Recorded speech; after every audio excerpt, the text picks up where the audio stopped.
बच्चे का जो इस वक्त धड़कन है वो बताया नहीं जा सकता है कितना स्पीड होगा, क्योंकि जब रिजल्ट आता है तो जिस तरीके से क्लास 1 का रिजल्ट होता है उसी तरीके से क्लास 10 का रिजल्ट होता है। जिस तरीके से क्लास 10 का रिजल्ट होता है उसी तरीके से क्लास 12 का रिजल्ट होता है। हर एग्जाम हर एक स्टूडेंट के लिए बड़ा ही इम्पोर्टेंट होता है। इसलिए मैं थोड़ी सी बात आपसे करना चाहता हूँ 4 मिनट के अंदर। बच्चे खामोश हैं प्लीज, सारे स्टूडेंट शांति से बिल्कुल चुपचाप सुने और 2 मिनट की बात खत्म कर दें। देखिए, तालीम वो दौलत है, एक वो दौलत है जिसे दुनिया का कोई लुटेरा छीन नहीं सकता। आप यकीन करिए, आपने इस दुनिया में आकर जगह बनाया, जमीन खरीदा, मकान बनाया, दुकान बनाया, बिल्डिंग बनाए और आप यहाँ तक के सारी चीजों का बंटवारा हो जाएगा। आखिरी वक्त में जब आप कफन पहनकर उस मंजिल की तरफ जाएंगे जहां सबको जाना है, तो आपके हाथों से कंगन छीन लिया जाएगा, कान की बालियां छीन ली जाएगी, हाथों की चूड़ियां छीन ली जाएगी और वो भी आपके बेटा बहू में तकसीम कर दिया जाएगा। मगर तालीम जो आप बच्चों को दे रहे हैं, जो इस सीने में बच रहा है, उसे दुनिया का कोई लुटेरा न छीन सकता है ना उसे बटवा सकता है। आप समझ लीजिए कि कितनी बड़ी दौलत है। एक मरतबा का वाकया है कि हज़रत यूनुस अलैहिस्सलाम पैगंबर हैं और अल्लाह ताला से उन्होंने दुआ किया कि परवरदिगार मुझे एक ऐसी बादशाहत अता करो जो मुझसे पहले किसी पैगंबर को अता ना किया हो। यूं तो दुनिया में कम बेश 1,24,000 अंबिया किराम तशरीफ लाए, लेकिन यूनुस अलैहिस्सलाम जब दुनिया में आए थे उनसे पहले भी दुनिया में कई पैगंबर तशरीफ फरमा थे आए थे। हज़रत आदम अलैहिस्सलाम आए, शीश अलैहिस्सलाम आए, याकूब अलैहिस्सलाम आए, यहया अलैहिस्सलाम आए।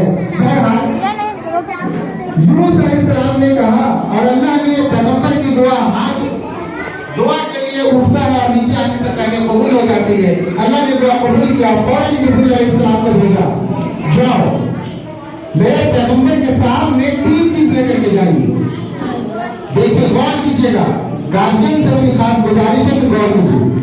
पहली चीज तालीम और दूसरी चीज शोहरत, इज्जत और तीसरी चीज दौलत। जैसे ही जिब्रील अलैहिस्सलाम यूनुस अलैहिस्सलाम के पास आए और कहा कि अल्लाह के नबी, अल्लाह ने आपके लिए पैगाम भेजा है, तोहफा भेजा है। यूनुस अलैहिस्सलाम फौरन कहे, कहूं जिब्रील कौन सी तोहफा लेकर के आए हो? क्योंकि यूनुस अलैहिस्सलाम तो समझ गया कि मैंने दुआ किया, अल्लाह से बादशाहत मांगा है, तो अल्लाह ताला ने बादशाहत भेजा होगा। जिब्रील अलैहिस्सलाम ने कहा कि अल्लाह ताला ने आपके लिए 3 तोहफा भेजा है। पहला तोहफा है तालीम, दूसरी तोहफा है इज्जत शोहरत और तीसरा तोहफा है दौलत बादशाहत। और अल्लाह का हुक्म है कि इनमें से एक चीज जो आपको ज्यादा पसंद है उसको आप ले लीजिए। बहुत सुनिए, अब यूनुस अलैहिस्सलाम परेशान हो गए। अब उन्होंने कहा कि जिब्रील अलैहिस्सलाम ऐसा कीजिए कि आप मुझे तालीम दे दीजिए। अब तालीम पसंद है, मुझको तालीम दे दो। अब जिब्रील अलैहिस्सलाम कहते हैं शोहरत इज्जत से कि आपको यूनुस अलैहिस्सलाम ने पसंद नहीं किया, आप मेरे साथ वापस चलो। क्योंकि तालीम को पसंद किया है, तालीम यहाँ रहेगी, बाकी आप मेरे साथ चाहिए। लेकिन जवाब सुनिए उस इज्जत का। उसने कहा कि अल्लाह का फरमान है कि जिस जगह तालीम होगी तुम वहीं रहना, उसको छोड़कर मत आना।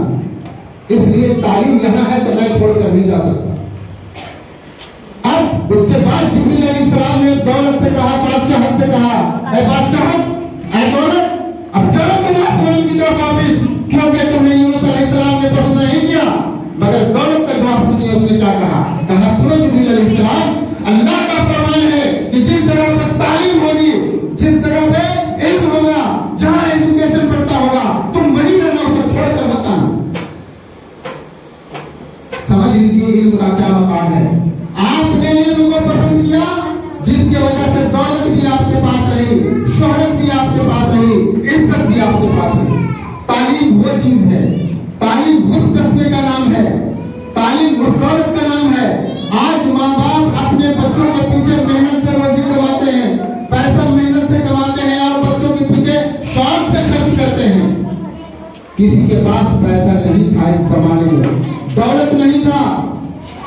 डॉक्टर APJ अब्दुल कलाम जो भारत का मुसलमान पहला राष्ट्रपति, मुसलमान होने के नाते मुसलमान समाज से वो पहला आदमी है जो भारत का राष्ट्रपति रहे।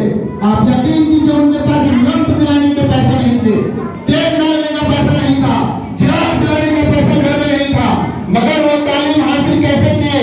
बच्चों गौर से सुनना, वो जो सरकारी लाइट जलाई जाती है रोड के किनारे, वो जो पेपर लाइट लगाया जाता है सड़क के किनारे, वो दिन भर सुबह में न्यूज पेपर बेचा करते थे, दुकान दुकान पेपर जाके पहुंचाते थे, शाम में उसे कलेक्शन करते थे और उसी पैसे से अपना किताब खरीदते थे, अपनी कॉपी खरीदते थे, अपने स्कूल का फीस भरते थे। और आप देखिए सरकारी लाइट के सामने रात भर जाग कर पढ़ते थे और एक दिन ऐसा आया वो भारत के राष्ट्रपति।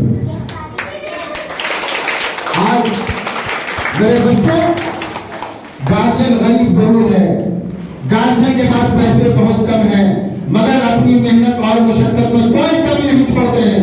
मैं जानता हूं, मैं देखता हूं, हमारे स्कूल में लॉकडाउन जब से आया, कोरोना आया, कोरोना के बाद से भले ही इस स्कूल में बच्चे कम गए हैं, लेकिन इससे पहले एक जमाने में स्कूल में 400 से 450 बच्चे थे। हम एडमिशन के लिए एक सप्ताह लाइन खोलते थे, एक सप्ताह में सारे सीट फुल हो जाते थे।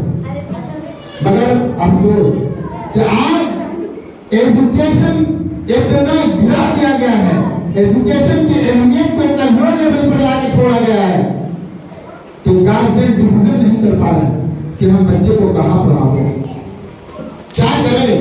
मगर याद रखिए, teacher is just like father. बच्चे के टीचर जो होते हैं वो एक बाप की तरह होते हैं। जिस तरीके से बच्चा, बेटा बेटी अपने मां के शिकम में पलकर पैदा होकर और उसके बाद दूध का कर्ज अदा नहीं कर सकता है, यकीन मानिए वो स्टूडेंट जो अपने टीचर से बात कभी उस्ताद का कर्ज अदा नहीं कर सकता और न ही उनके पेरेंट्स अदा कर सकते हैं। क्योंकि आपने अपने बच्चे को लाकर स्कूल में एडमिशन कराया, वो बच्चा छोटा होता है, नर्सरी क्लास में होती है, उसकी उम्र 3 साल होती है।